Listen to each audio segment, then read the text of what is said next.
Despite the fact that Nigeria's capital territory has experienced rapid growth over the years, its satellite towns seem to have been left out of the plan as these areas still lack adequate infrastructure. At what point will these areas be adequately developed for its inhabitants? What efforts are required for this to happen?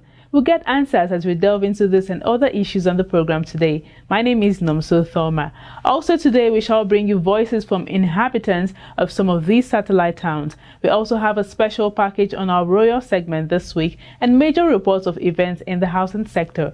After getting the news headlines, we shall get into the main business of the day. I'll be back after the break.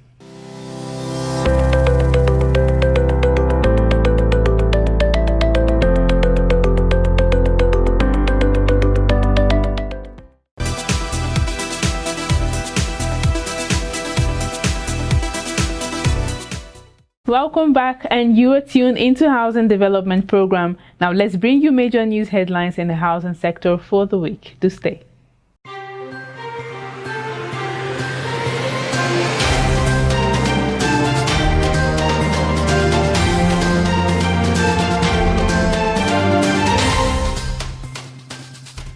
The Minister of Works and Housing, Babatunde Fashola, says that the present administration is committed to human capital, economic and infrastructure development to boost Nigeria's global competitiveness. Fashola made the statement while delivering a keynote address on how government policy affects business, society in national development and changing international environment at the Lagos Business School.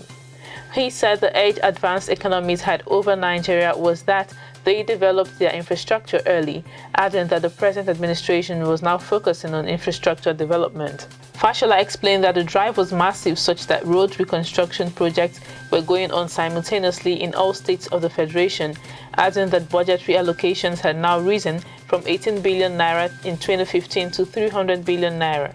Chairman of Dangote Cement PLC, Aliko Dangote, has disclosed that the cement giant plans to increase its production capacity in Nigeria by 6 million tons by next year. Dangote, who is Africa's richest man, said at a function in Lagos recently that the firm was working to raise the installed capacity for cement production from the present 29 million tons to 35 million by 2020. He described Dangote Cement, which controls a larger market share in the country, as one of the most employer of labor. The Federal Capital Territory Administration is soliciting partnership with the United Nations Human Settlement Program, UN Habitat, for improvement and development in the critical areas of transportation, waste management, as well as mass housing in the territory. FCT Minister Malam Muhammad Musa Bello said that with the increasing population flow into the nation's capital, challenges such as the provision of affordable mass housing, mass transportation, and waste management need to be seriously tackled. Bello made the call when he received a delegation of officials of UN Habitat led by its Director Regional Office for Africa, Dr. Nazon Mutizwa Mangiza, in Abuja. And finally, to address the issues of urban development, the Lagos State government has concluded plans to set up a committee on physical planning.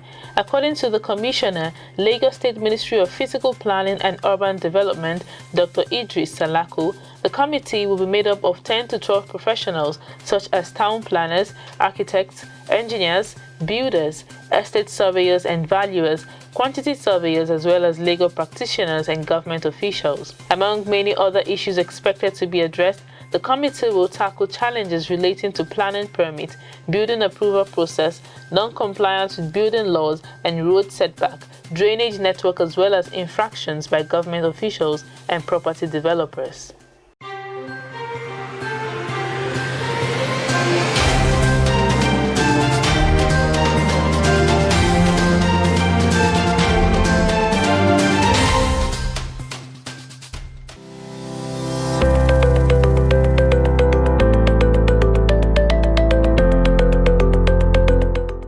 Those were the major stories in housing this week. You should visit www.housingnews.org.ng to get latest news updates in housing. Now on to our focus for today. Satellite towns in Abuja are in dire need of infrastructural development, even as inhabitants call for government's attention in these areas. Housing Development paid a visit to two of these areas in Abuja, Gishiri and Pape. Here's what some of the inhabitants had to say.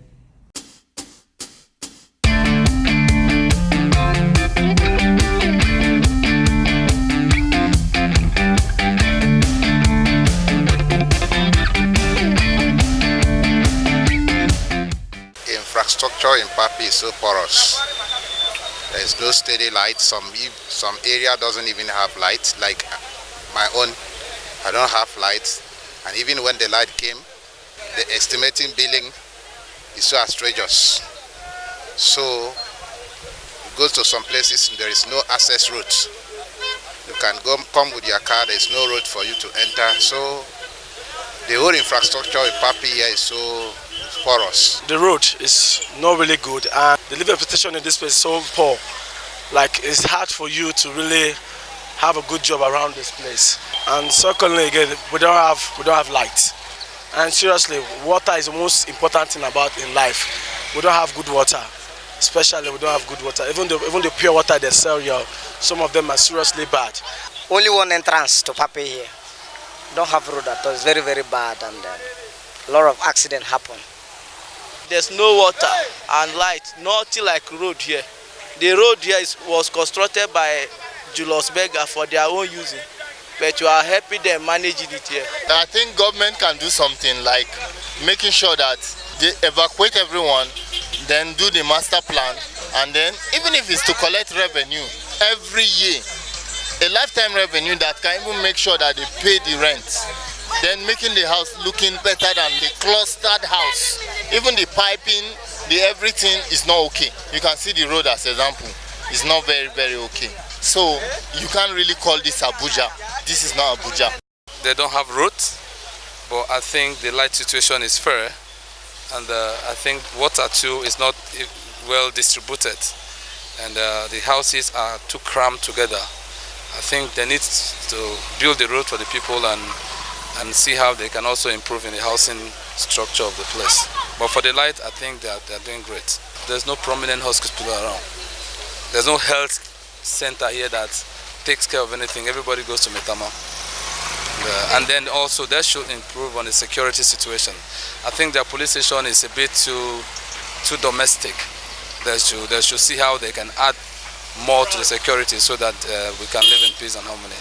Well, the road is not that good from outside there to inside this place, but the rent is not that high, and we do have light, at least let's say 12 hours in a day. We don't have standard hospital like that.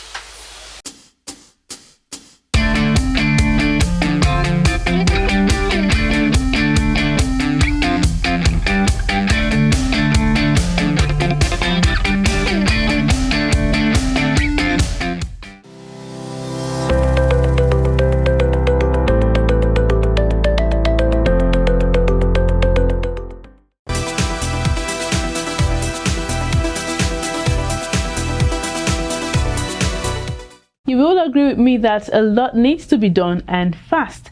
Now, in this report coming up next, Housing Development takes a critical look at the situation of housing in satellite towns in Abuja and what could be the way forward to improving habitable conditions of those who live there. Take a look.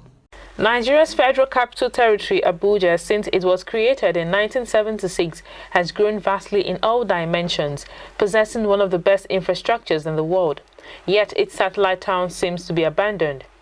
The city is divided into 6 area councils, of which some areas are designated as satellite towns.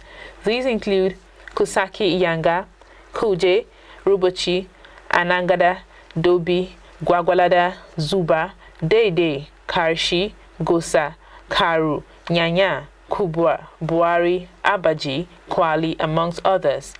Development in the Capital Territory is, however, concentrated at the city centers, mainly in Maitama, Asokoro, Wuse, Garuki, and others, while the satellite towns lack infrastructures.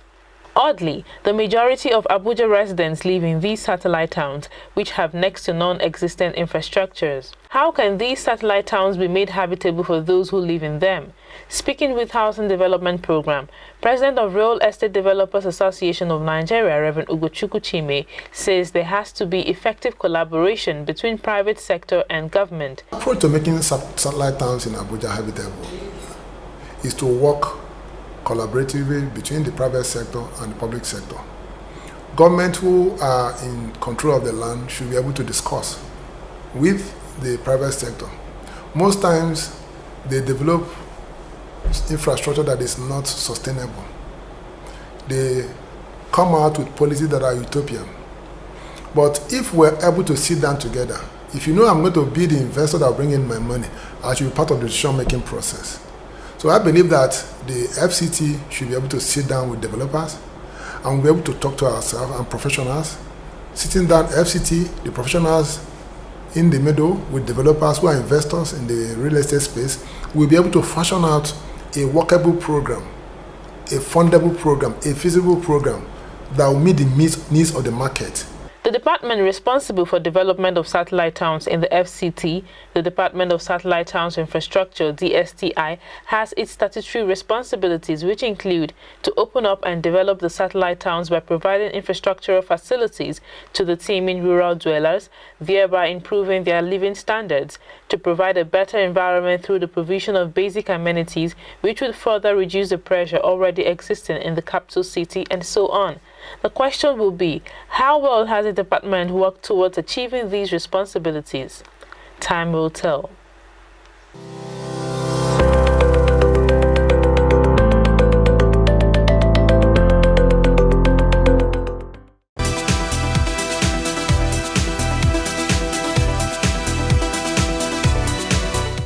Moving on today, here's one for those in need of comfortable homes in a superb environment. Urban Shelter has got you covered.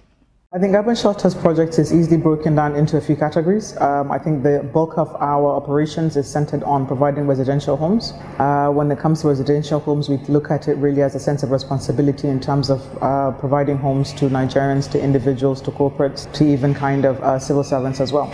The range of products we have in the residential goes all the way from affordable, starting end, to intermediate, and all the way to the high end. So we have housing products beginning from about 4 million naira all the way to 250 million naira. In particular, we are at the moment covering 40 hectares of land all across Nigeria. In Abuja, we have the Promenade Estate, which we have delivered, and people are now, very comfortably living in over the last 6 months, the Promenade 1. In addition, also, we've got the Saronia Estate. Saronia Estate is based in Lugbe. It's over 11 hectares. It's a few minutes to the new Navarre ShopRite Mall. So it's really well placed in terms of its residential access, in terms of also, I think, some of the facilities in the area for really providing kind of holistic living. I think that's the approach. We're also aiming that into the affordable to intermediate range. It's a wonderful estate. The location is kind of very accessible off the highway on the airport road.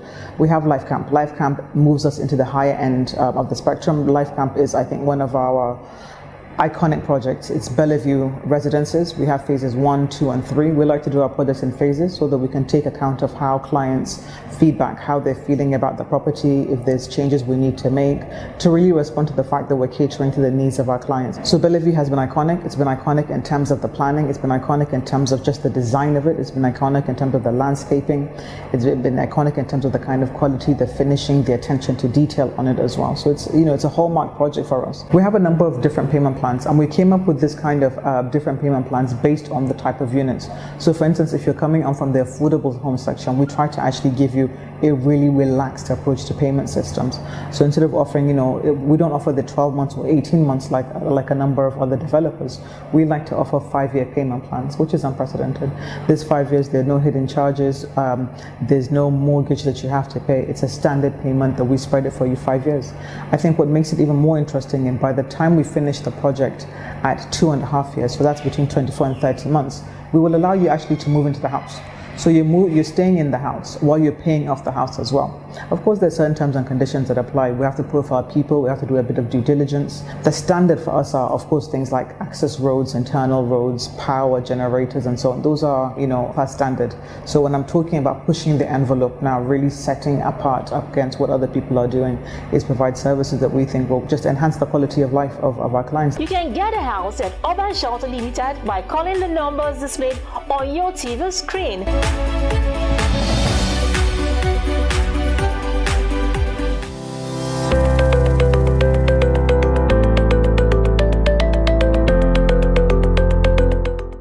One of the most prominent features of your house is your roof. Your roof will tell how old your building is. At Plus World, we pride ourselves in having the expertise and products to bring your roof back to life. While other roofing companies suggest removing the roof, we restore the roof with warranty assurance. Let Plus World Roofing recoat your old and fading roofs and make your roofs brand new. Our products are eco-friendly and completely harmless to human and the environment. We offer services that will sustain your roof's integrity and by extension, your property value. This includes roof repairs and maintenance for residential, commercial, and industrial properties. Our roof restoration solution saves you up to 70% the cost of replacing your roof. Contact Plus World Roofing today. Plus World Roofing. Why re-roof when you can restore?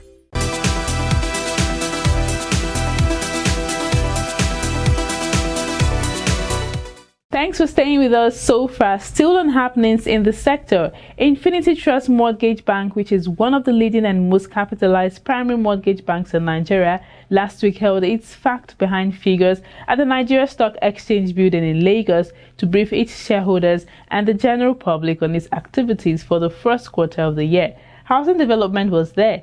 Let's bring you the details.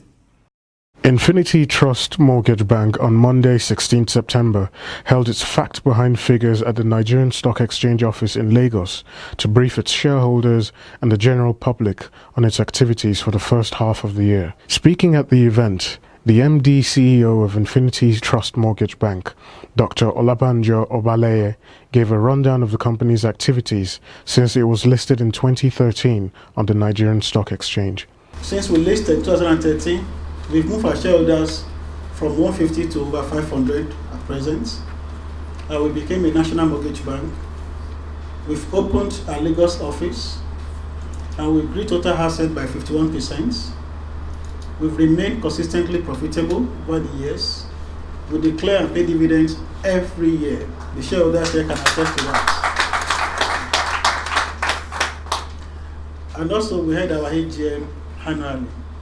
Speaking further, the MD CEO says the bank is in partnership with different government housing programs aimed at delivering houses for Nigerians. We are in alliance with estate developers in different states or federation as a veritable means of deepening mortgage penetrations and inclusion. We are currently exploring strategy to commence facilitation of mortgage to Nigerian diaspora as a means of expanding our mortgage reach.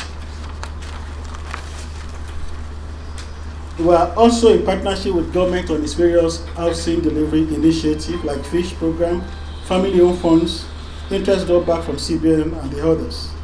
Despite the harsh operating environment, our bank has continued to show resilience, weathering all challenges to remain at the top of the game.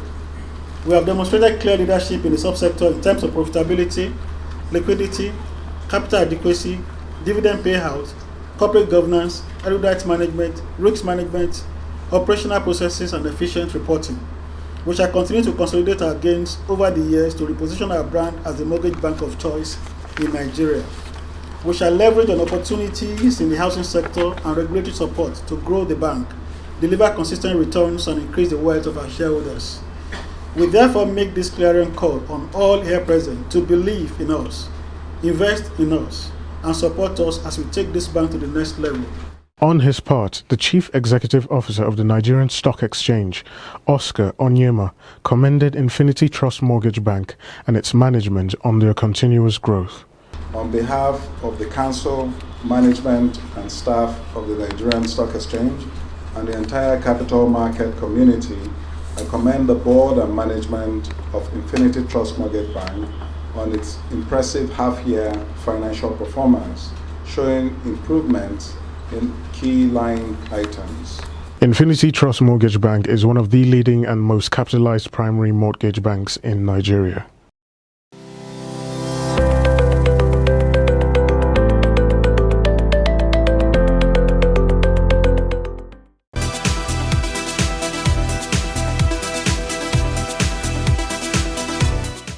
Welcome back. Now, if you are into building materials, here's a manufacturer that you can't go wrong with. In this report, Housing Development took a trip to West African Ceramics Limited manufacturing plant in Ajaokuta as we get to see the manufacturing processes of royal marbles and the likes. Watch this. West African Ceramics Limited is a promoter of Royal brand of ceramics in Nigeria, and its manufacturing plant is located in Ajaokuta, Kogi State. The company is mainly into manufacturing of ceramic products, roofing tiles, floor tiles, wall tiles, and recently marbles.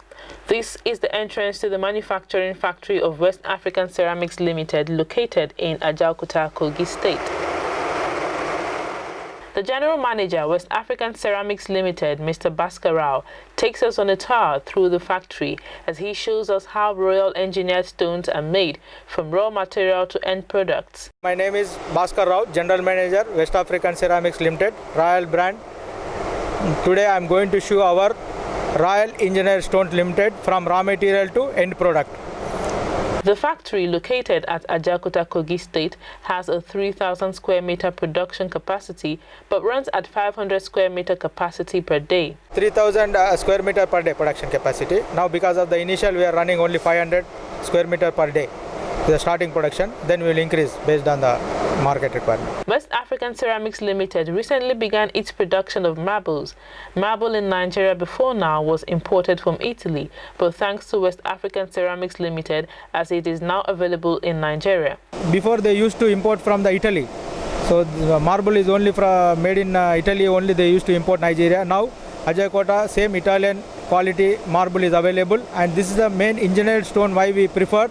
Engineered stone is superior than the natural marble. It will give more density, easy to clean and easy to operation everything. After that, maintenance is very easy to in your house. Is hygienic for your kitchen and whatever the steps, risers, all the places you want to use. It is a very good product. Bhaskar Rao further shows us the process of how the factory is being run from the primary stage to the final stage, and also the mining stage of the marble. This department, gang saw, here it will take mainly the cutting of the block. The cutting we can start from the 12 mm to the next 15 mm, 18 mm. If you need 25, 30 mm also we can cut. We can cut the different thicknesses. We have the different 3 machines, 1, 2, 3 machines. Here we can cut 12 mm thickness, here we can cut 18 mm thickness. Is designed for the 18 mm. If we go for the 25 mm, 30 mm also we can cut. After this one, then next stage it will go for the polishing. After cutting, then block will be ready for polishing. West African Ceramics Limited started with production of wall tiles but have now progressed into production of roof tiles, floor tile, vitrified, and recently marble and granite. The marbles are made in Nigeria and are of international standards. The company aims to serve the building industry with all locally made materials to complete a house and to be a one-stop shop for all building companies.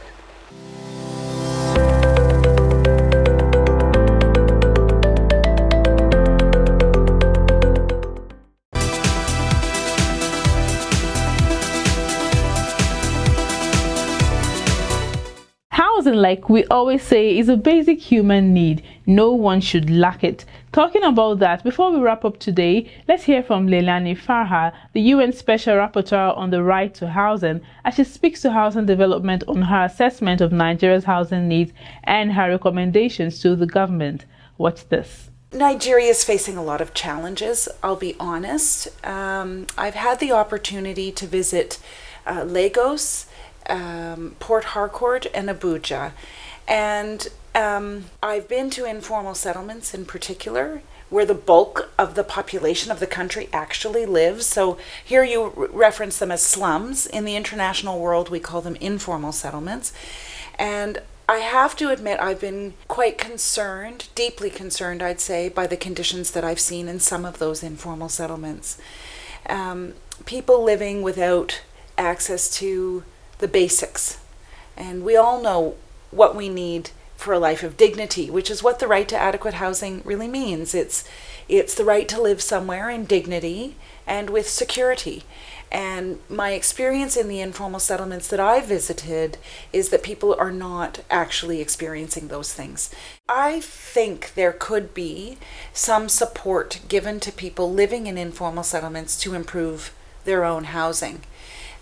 Rather than, I know that governments tend to want to do these sort of mass housing building projects, and that might be a kind of medium-term solution, but it seems that those communities, at least the informal settlements that I visited, are pretty intact communities. I mean, they're running, they're existing. Some of them had a real vibrancy.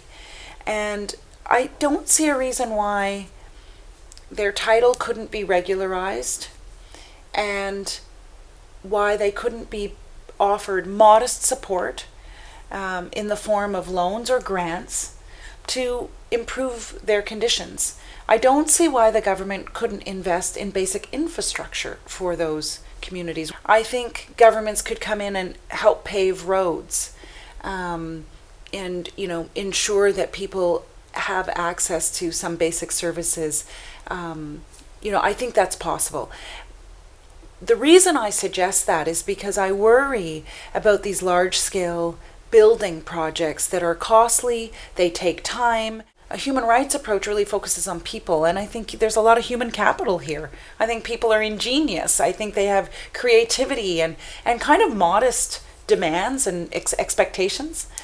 So that's the direction I'm leaning in, but I haven't, as I said, finalized my recommendations for this mission.